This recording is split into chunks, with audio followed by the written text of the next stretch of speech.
Modeling threads in Solidworks is a three-step process. First, you have to create a helix that defines the thread pitch. Second, you must define the thread profile. And third, you must terminate the thread to eliminate the abrupt ends. Let's begin by creating the helix for a sample thread. The helix will be based on a circular sketch. Often, the dimension from the top of the bottle to the top of the thread is important. And because of this, rather than sketching a circle on the top face of the bottle, I'll create a plane offset from the top surface. Next, I'll begin a sketch on the newly created plane, and I'll convert the top edge of the bottle to generate a circle. With the circle in place, I can launch the helix feature from the Insert Curve drop-down menu. The helix will be defined by pitch and revolution. It'll have a constant pitch of 0.125 inches, and 2 revolutions starting at 0 degrees.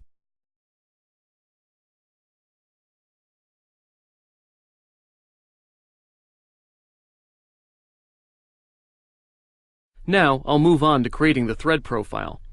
This will be the cross-sectional shape of the thread itself. I'll create a new plane that's normal to the end of the helix. This will provide the correct orientation for the cross-section.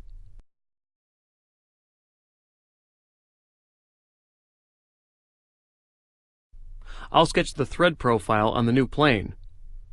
Sketching the thread profile is the most time-consuming step in creating a thread.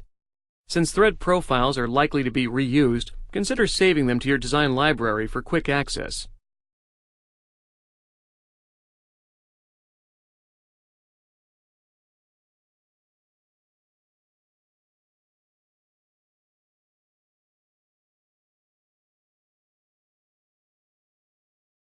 Note the overlap of the thread profile into the body of the bottle.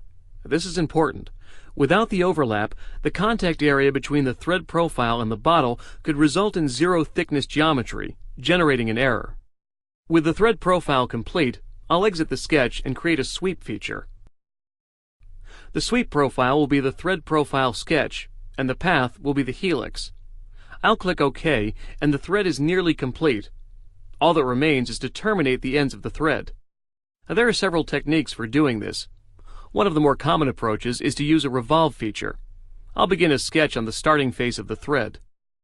The profile I'll be revolving is the shape of the thread itself.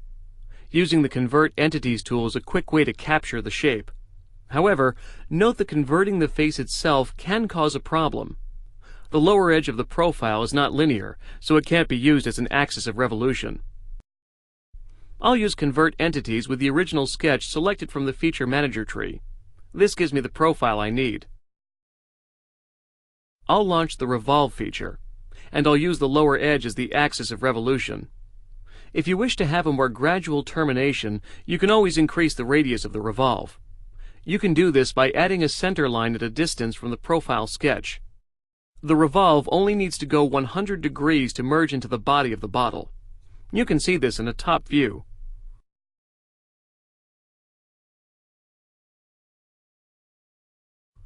If you want to make sure the revolved feature completely merges with the bottle, extend it well beyond the bottle's surface. Then, as a second step, you can cut away any material that protrudes on the inside.